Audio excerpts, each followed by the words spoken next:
নমস্কার, আমি ঝন্টু মণ্ডল, only local চ্যানেলে আপনাদের স্বাগত। আজকের প্রসঙ্গ দক্ষিণ চব্বিশ পরগনা, সাউথ চব্বিশ পরগনা। আজকে প্রসঙ্গ সাউথ চব্বিশ পরগনা হিয়ারিং কেমন হচ্ছে তার উপর আজকের প্রসঙ্গ। আগে বলে রাখি, আমি আগের ভিডিওতে বলেছি যে সাউথ চব্বিশ পরগনা ভালো হিয়ারিং হচ্ছে, কিন্তু ইদানিং সাউথ চব্বিশ পরগনা রিপোর্ট বাজে পাচ্ছি। যারা ভেরিফিকেশন যাচ্ছে, বেশ কিছু ব্যক্তি, আমার পরিচিত ব্যক্তি, অপরিচিত ব্যক্তি, তারা ফোন করে জানাচ্ছেন সেখানকার রিপোর্টিংটা কী আছে। মূলত ভালো মতো হিয়ারিং হচ্ছে না। সাউথ চব্বিশ পরগনা যে দ্বিতীয় ডেটগুলো দিচ্ছে, কোনো কারণে ভুলভ্রান্তি হলে সেই ডেটগুলো কিন্তু সহজে পড়ছে না না না 3 মাস 4 মাস ফার্স্ট হিয়ারিং হয়ে গেছে, সেকেন্ড হিয়ারিংয়ের ডেটের কোনো খবর নেই। এতটাই খুঁটিনাটি ধরছে যে নামের বানান কোনো একটু ভুল গেলে বলছে ফার্স্ট ক্লাস এফিডেভিট করতে। ফার্স্ট ক্লাস এফিডেভিট কিন্তু সাউথ চব্বিশ পরগনায় করা যাচ্ছে না। এখনও পর্যন্ত যতগুলো খবর জানি, উত্তর চব্বিশ পরগনা আমরা যারা আছি ফার্স্ট ক্লাস এফিডেভিট এদিক ওদিক ফাঁক ফুকুর দিয়ে গলে ফার্স্ট ক্লাস এফিডেভিট করে দিই।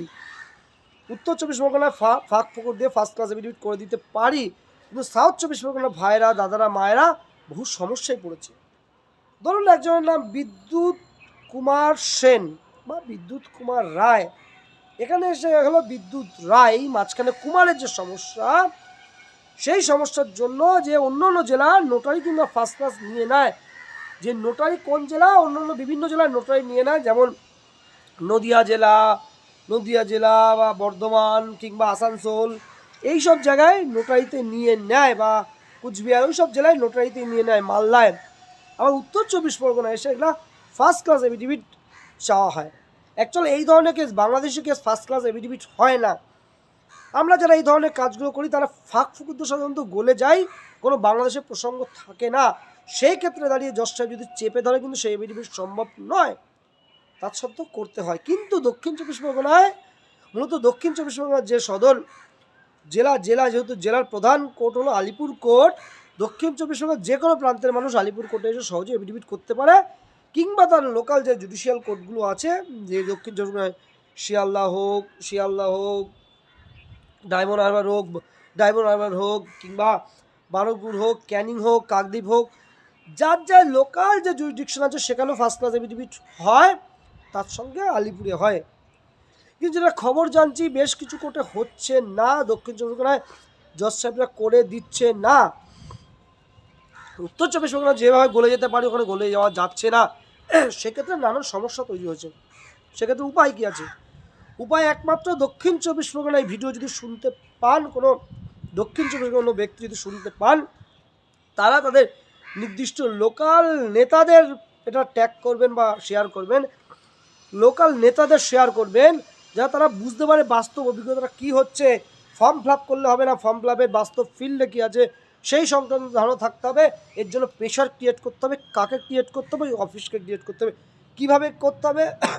লোকাল এমপি এমএলএ কিংবা লোকাল নেতৃত্ব, বিশেষ করে বিজেপি সংগঠনকে। সেক্ষেত্রে এমপি এমএলএ বিজেপি নেই, দক্ষিণ চব্বিশ পরগনা নেই, তাহলে যেতে হবে আপনাকে জেলা সভাপতি, বিজেপির জেলা সভাপতি কিংবা জেলা জিএস বা রাজ্যের কোনো নেতা দিয়ে ওই ডিএলসিতে গিয়ে, যেহেতু কলকাতার মধ্যে অফিস, কলকাতার কোনো নেতাকে নিয়ে গিয়ে মানে চাপ সৃষ্টি করতে হবে যে এই ধরনের, যেহেতু কোর্ট থেকে নিচ্ছে না, আপনারা নেবেন না কেন, আপনারা নোটারি মাধ্যমে গ্রহণ করুন। কারণ নোটারি মাধ্যমে গ্রহণ করে অনেকের সার্টিফিকেট হয়ে গেছে আমি জানি, এবং বিভিন্ন জেলায় যে সার্টিফিকেট হচ্ছে, নদিয়াতে ভুড়ি সার্টিফিকেট হয়, নামের ভুল নোটারির মাধ্যমে করে দিলেও হয়। আমি নিজেই এরকম করেছি, অনেকগুলো করেছি, এবং তাদের সার্টিফিকেট হয়ে গেছে, সেইটা জানি। তাই লোকাল নেতৃত্ব থেকে দিয়ে ডিএলসিকে প্রেশার করতে হবে ফার্স্ট ক্লাস এফিডেভিট জিনিসটা আপনারা বাদ দিন, আপনারা নোটারির মাধ্যমে অ্যাকসেপ্ট করুন, যাতে মানুষ সার্টিফিকেট পায়। এটা না করলে কিন্তু আপনারা যারা দক্ষিণ চব্বিশ পরগনা আছেন, আপনারা লোকাল যে হোয়াটসঅ্যাপ গ্রুপগুলো আছে কিংবা যেখানে শেয়ার করা যায় ভিডিও, যদি শেয়ার না করেন তারা বাস্তবটা জানতে পারবে না। বাস্তবের নিয়মটা হলো ওখানে চাপ সৃষ্টি করতে হবে, কেন আপনারা করছে না, দরকার বলে টেবিল চাপড়ে কাজ করতে হবে, নইলে কাজ হবে না। আপনারা ভাবুন তো, এই যারা বসে আছে ওই ডিএলসির চেয়ারগুলোতে, তারা সত্য বেশিরভাগ হিন্দু, আর হিন্দু মানুষের হিন্দুর ক্ষতি করছে। এটা যদি মুসলমানদের ওবিসি কেস হতো, আর কোনো অফিসার ওবিসি হতো, কিছু ডকুমেন্টস না নিয়ে ভেতরে ঢুকিয়ে দিত। এই যে মুসলিমদের কেস হতো, কোনো ডকুমেন্টস কিচ্ছু হতো না, ডকুমেন্টস দাও, ওবিসি নাও।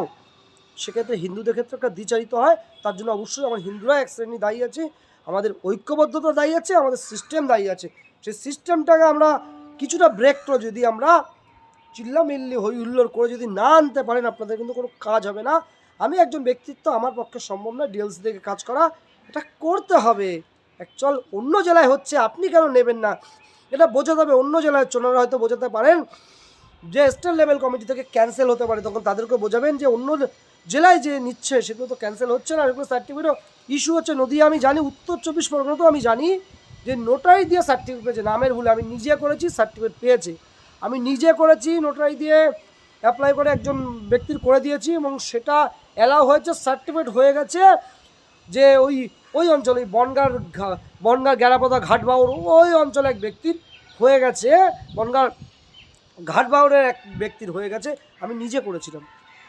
সেই ক্ষেত্রে যাদের দক্ষিণ 24 পরগনার সমস্যা, আপনাদের সমস্যা আপনাদের মেটাতে হবে, তার জন্য লোকাল নেতৃত্বদের চাপ দিতে হবে, লোকাল নেতৃত্বকে জানাতে হবে, তাদেরকে নিয়ে সেখানে বসতে হবে, আলাপ আলোচনায় বসতে হবে।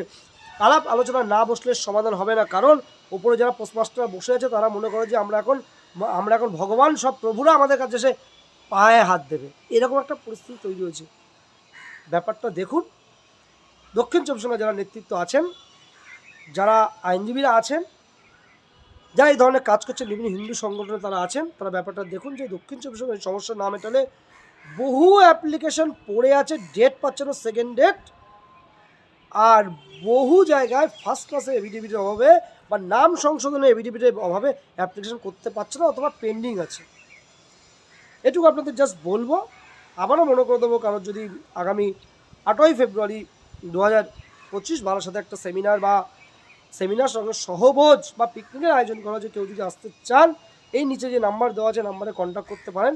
এটুকু বলে সকলকে প্রণাম জানিয়ে আমার ভিডিও শেষ করলাম। প্রত্যেকে ভালো থাকবেন।